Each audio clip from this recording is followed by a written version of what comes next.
Hello friends, बर्तमान discussion करवा political science elective 2 यह उभय +3 सेकेंड सेमिस्टर और 4th सेमिस्टर पिलांक निमंते उद्दिष्ट अटे। तो आज आलोचनार विषय वस्तुटी हूँ यूनिट 3 रो समस्त एक मार्क विशिष्ट संक्षिप्त प्रश्न उत्तर गुड़िक आम आलोचना करवा। तो पूर्ववर्ती वीडियो रे आमने यूनिट 4 रो समस्त एक मार्क विशिष्ट संक्षिप्त प्रश्न उत्तर गुड़िक आलोचना कर सारी ताहा वीडियोटीर डिस्क्रिप्शन रे लिंक टी आपण माने पाइजिबे।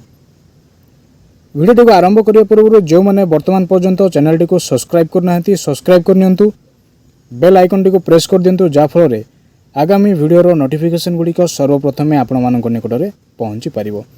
वीडियो को स्किप नक संपूर्ण रूपे देखा निमंते चेष्टा करूँ। जदि स्किप करके देखिए आज जो आलोचनार विषय वस्तुटी रही है संपूर्ण रूपे बुझीपारे ना। पूर्वर अनेक गुड़िए वीडियो अपलोड हो सारी अच्छी, तो आपने चैनल टीर प्लेलिस्ट जाए समस्त वीडियो देखिपारे। तो आज विषय वस्तुटी कौन गोटे देखा यूनिट 3। तो यूनिट 3 रो विषय वस्तुटी हूँ स्थानीय प्रशासन व नीति। तो स्थानीय प्रशासन व नीतिर अंतर्भुक्त विषय वस्तु गुड़िक कौन कौन अटे। प्रथम रहा गणतांत्रिक विकेन्द्रीकरण। तो गणतांत्रिक विकेन्द्रीकरण अंतर्भुक्त विषयटी है स्थानीय प्रशासनिक अनुष्ठान। ठीक से द्वितीय विषयटी हूँ स्थानीय शासन नीति रे जनसाधारण अंशग्रहण व गणतंत्र सशक्तिकरण।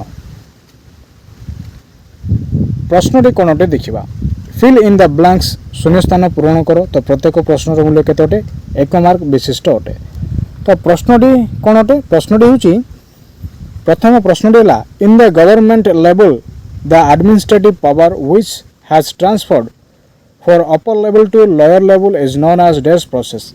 सरकारी स्तर में उच्च स्तर रु नीच स्तर को प्रशासनिक क्षमतार हस्तांतरण प्रणाली को डैश कहा जाए। तो उत्तरटी कौन हो विकेन्द्रीकरण।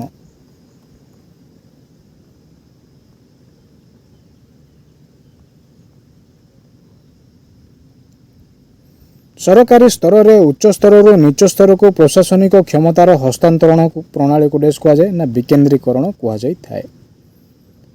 2 नंबर प्रश्न according to dash decentralization is a disciplined step by which power is transferred from upper level to lower level. Dash आलेन को मतरे विकेन्द्रीकरण एक श्रृंखलित उद्यम जहाद्वारा निम्न कर्मचारी व निम्न स्तर को क्षमता हस्तांतरण करा जाए जहाँकि उच्च स्तर में केन्द्रीभूत होता है। तो उत्तरटी कौन हो उत्तरटी हो आलेन को मतरे विकेन्द्रीकरण। तो डैश को मतरे तो उत्तरटी हो आलेन को मतरे आलेन। तो आलेन को मतरे कौन हो ना विकेन्द्रीकरण एक श्रृंखलित उद्यम जहाद्वारा निम्न कर्मचारी बा निम्न स्तर को क्षमता हस्तांतरण करा जाए जहाँकि उच्च स्तर में मध्य केन्द्रीभूत होता है। 3 नंबर प्रश्न dash has classified the decentralization process into 4 parts. Dash विकेन्द्रीकरण जनित शैली को 4 भाग में विभक्त करथिले। उत्तरटी कौन हो जेम्स डब्ल्यू फेस्लर। उत्तरटी कौन हो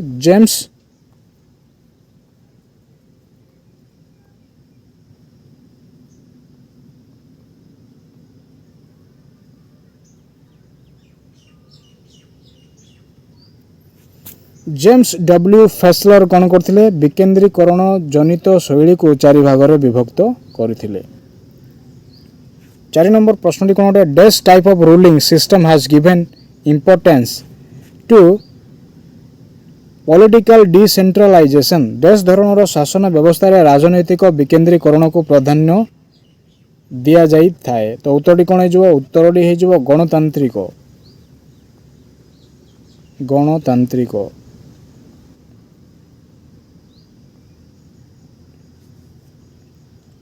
तो गणतांत्रिक धरणर शासन व्यवस्था राजनैतिक विकेन्द्रीकरण को प्राधान्य दिया जाई थाए। 5 नंबर प्रश्नटी कौन during British rule over India the democratic decentralization system was started by dash. भारत में इंग्रेज शासन समय डैश द्वारा गणतांत्रिक विकेन्द्रीकरण व्यवस्था आरंभ होइथिला। उत्तरटी हो लॉर्ड रिपन।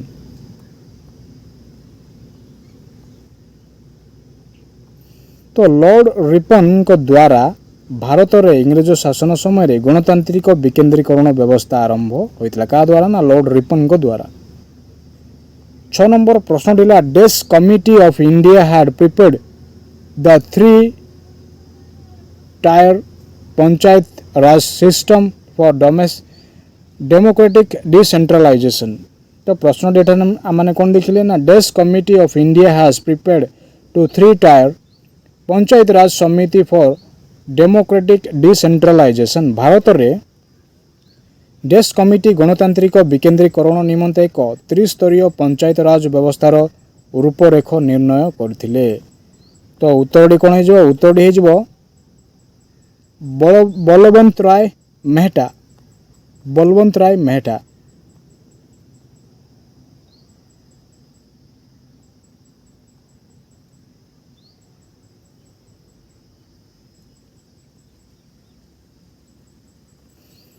तो बलवंत राय मेहटा भारत रे गणतांत्रिक विकेंद्रीकरण निमंते एक त्रिस्तरीय पंचायत राज व्यवस्थार रूपर निर्णय करथिले। 7 नंबर प्रश्न दिला French writer dash had defined that local self government system in the heart of democratic countries. फारसी लेखक डेस स्थानीय स्वायत्त शासन व्यवस्था को गणतांत्रिक राष्ट्र हृदय रूपे सूचित करथिले। तो उत्तरटी कौन हो डी ट्विक वैली। उत्तरटी हो डी ट्विके वैली। तो डी ट्विके वैली कौन करथिले फारसी लेखक स्थानीय स्वायत्त शासन व्यवस्था को गणतांत्रिक राष्ट्र हृदय रूपे सूचित करथिले। 8 नंबर प्रश्न रहा according to these decentralization process the power is conferred as per the skill and technology in certain field of various department। डेस विकेंद्रीकरण प्रक्रिया अनुसार विभिन्न विभागर निर्दिष्ट कार्य क्षेत्र में रही दक्षता ज्ञान कौशल अनुसार क्षमता हस्तांतरित करा जाई थाए। उत्तरटी कौन हो उत्तरटी हो प्रशासनिक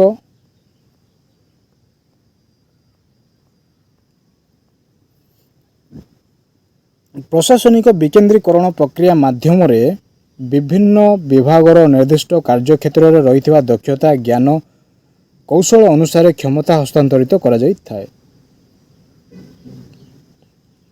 9 नंबर प्रश्न रहा the implementation of this system in India is the example of political decentralization of power। Bharat में कार्यकारी होतिबा डेस व्यवस्था राजनैतिक क्षमता विकेंद्रीकरण एक ज्वलंत उदाहरण अटे। तो 9 नंबर प्रश्न एठार हम कौन देखुचे भारत में कार्यकारी होतिबा डेस व्यवस्था राजनैतिक क्षमता विकेंद्रीकरण एक ज्वलंत उदाहरण अटे। उत्तरटी हो राजनैतिक। तो राजनैतिक व्यवस्था माध्यम रे राजनैतिक क्षमता विकेंद्रीकरण एक ज्वलंत उदाहरण कह जाई पारे। परवर्ती प्रश्न रहा dash articles of India constitution defined about reconstruction of panchayat raj system. भारतीय संविधान रो डेस धारा रे पंचायत राज व्यवस्थार पुनर्गठन संबंध में उल्लेख रही अछि। तो उत्तरटी हो धारा 40 अनुसार पंचायत राज व्यवस्थार पुनर्गठन संबंध में उल्लेख रही अछि। In the year dash the 3-tier panchayat raj system was started in Odisha. Odisha रे त्रिस्तरीय पंचायत राज व्यवस्था डेस मसीह कार्यक्षम होइथिला। उत्तरटी कौन हो उत्तरटी हो 1961 मसीहा जनवरी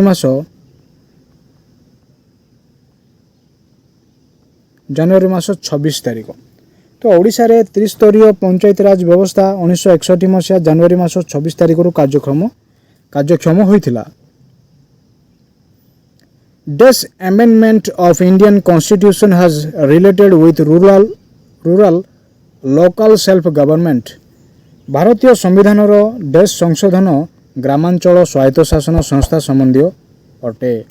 तो उत्तरटी हो 73तम भारतीय संविधान 73तम संशोधन ग्रामांचल स्वायत्त शासन संस्था संबंधी अटे।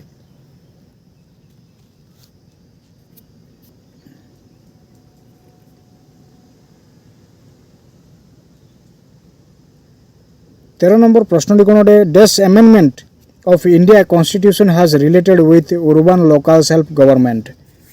भारतीय संविधान डेक्स संशोधन सहरांचल स्वायत्त शासन संस्था संबंधी अटे। तो उत्तरटी कौन हो क्यों संशोधन उत्तर हो 74तम संशोधन भारतीय संविधान सहरांचल स्वायत्त शासन संस्था संबंधी अटे। उत्तर हो 74। In panchayat raj system dash percentage of seats are reserved for women in Odisha. Odisha panchayat raj व्यवस्था शतकड़ा डैश भाग महिलांकर संरक्षित रही। तो उत्तर हो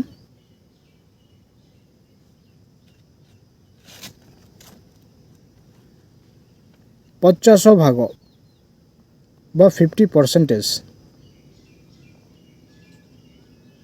For the first time the panchayat raj system was introduced in Dash state of India। भारतर डैश राज्य रे प्रथमे पंचायत राज व्यवस्था परिवर्तित होइथिला। तो उत्तरटी कोन हो राजस्थान। तो राजस्थान भारतर राजस्थान राज्य रे प्रथमे पंचायत राज व्यवस्था परिवर्तित होइथिला। 16 नंबर प्रश्नटी है in the place of district advisory council zila parishad was formed in India in the year dash मसीह जिला परिषद को उच्छेद करा जाए ता स्थान रे जिला परामर्शदाता परिषद गठन होइथिला। उत्तर हो 1968 मसीह जिला परिषद को उच्छेद करा जाए ता स्थान रे जिला परामर्शदाता परिषद गठित होइथिला। 17 नंबर प्रश्न इन the year dash panchayat raj system was introduced in India. भारत में प्रथम डैश मसीह पंचायत राज व्यवस्था आरंभ होता। उत्तर हो 1959 मसीहा। 1959 मसीह कौन होता ना भारत प्रथम पंचायत राज व्यवस्थार आरंभ होता। 18 नंबर प्रश्न dash part of India constitution had defined about the panchayat raj system. भारतीय संविधान डैश भाग में पंचायत राज व्यवस्था संबंध में उल्लेख रही अछि। उत्तर हो 9म भाग में। तो 9म भाग में कौन है भारतीय संविधान पंचायत राज व्यवस्था संबंध में उल्लेख रही अछि। 19 नंबर प्रश्न dash is known as lower level panchayat raj system. Dash को पंचायत राज व्यवस्थार सर्वनिम्न स्तर कह जाए। उत्तर हो ग्रामांचल। तो ग्रामांचल होउची पंचायत राज व्यवस्थार सर्वनिम्न स्तर।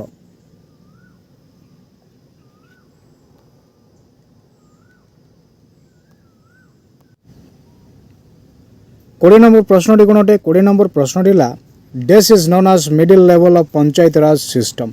डैश को पंचायत राज व्यवस्थार मध्यम स्तर कह जाए। उत्तर कौन हो ग्राम पंचायत। ग्राम पंचायत।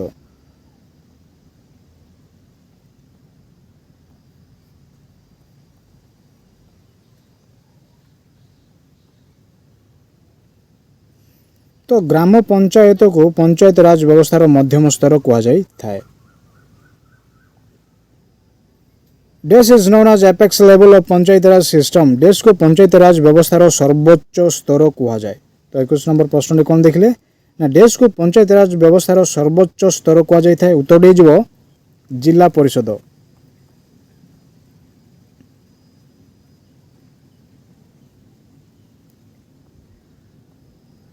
तो जिला परिषद को पंचायत राज व्यवस्थार सर्वोच्च स्तर कह जाए। 22 नंबर प्रश्न dash has presides over the meeting of gram panchayat. ग्राम सभा बैठक में संपृक्त ग्रामांचल ग्राम पंचायत डैश अध्यक्षता करिथांती। तो प्रश्न एठार कौन देखले ना ग्राम सभा बैठक में संपृक्त ग्रामांचल बा ग्राम पंचायत डैश अध्यक्षता करथांती उत्तरटी कौन हो उत्तरटी हो सरपंच।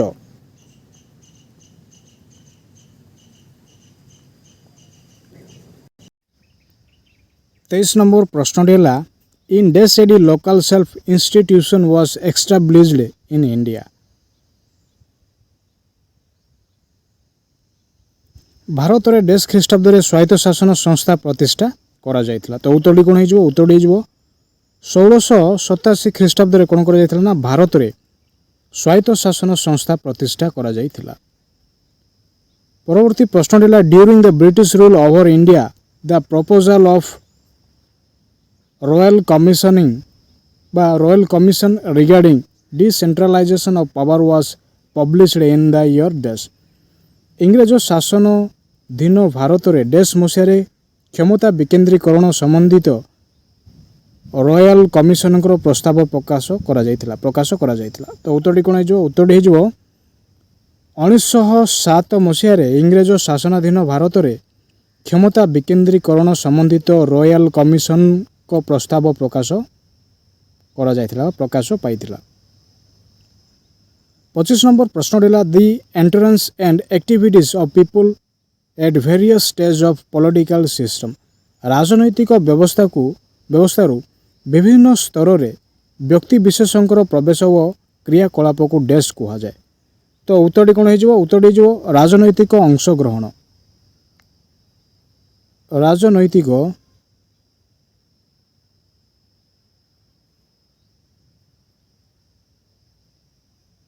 अंशग्रहण।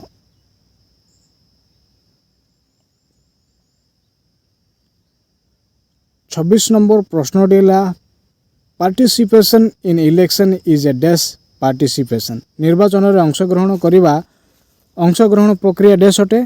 तो उत्तर जो प्रत्यक्ष। प्रत्यक्ष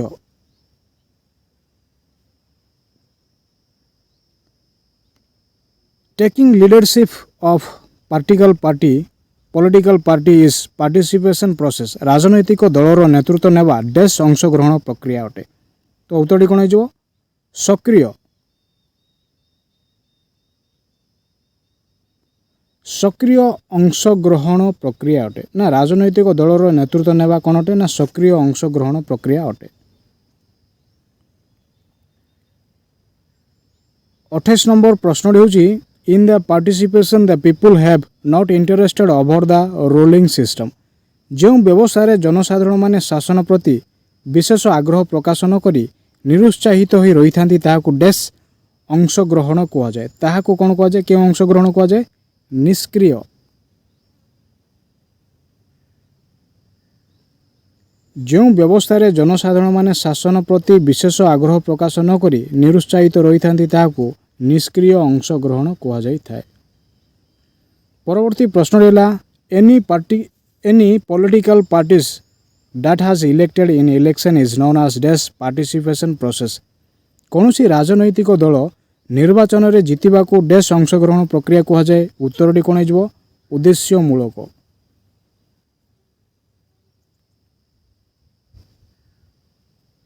कौन सी राजनैतिक दल निर्वाचन में जीतवा को उद्देश्यमूलक अंशग्रहण प्रक्रिया कहा जाए।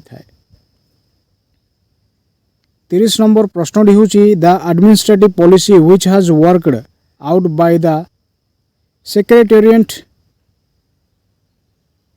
District and block level is known as dash participation process. सचिवालय जिला और ब्लॉक स्तरीय अधिकारी द्वारा राजनैतिक नीतिमान कार्यकारी करा जिवाकू डैश अंशग्रहण प्रक्रिया कहा जाए। तो उत्तरटी कौन हो उत्तरटी हो वृत्तिगत।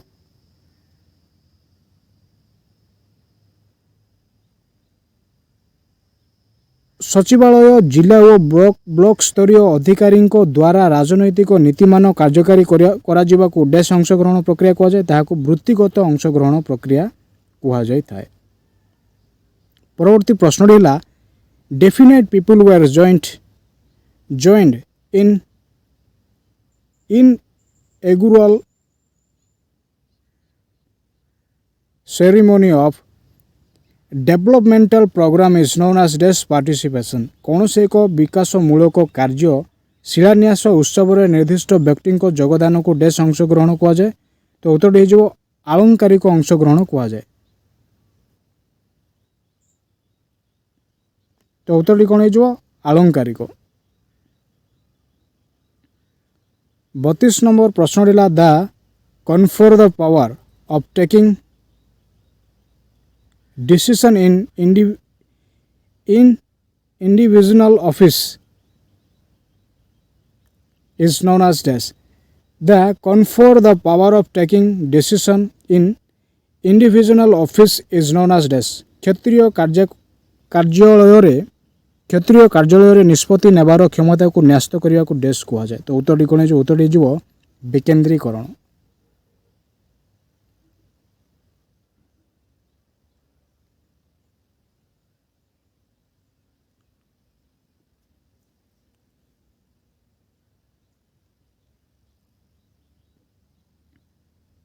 The power concentrated in a peak point of administrative system is known as desk participation. एक प्रशासनिक व्यवस्थार शीर्ष स्थान रे क्षमता और कर्तृत्वर ठूल बा समवेत होगा को डेस्क कहुए उत्तर कौन हो केंद्रीकरण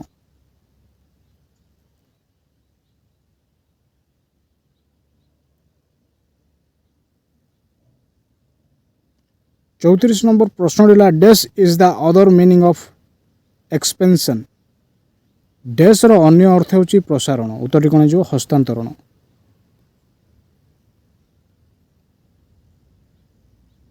तो हस्तांतरण रो अन्य अर्थ होची प्रसारण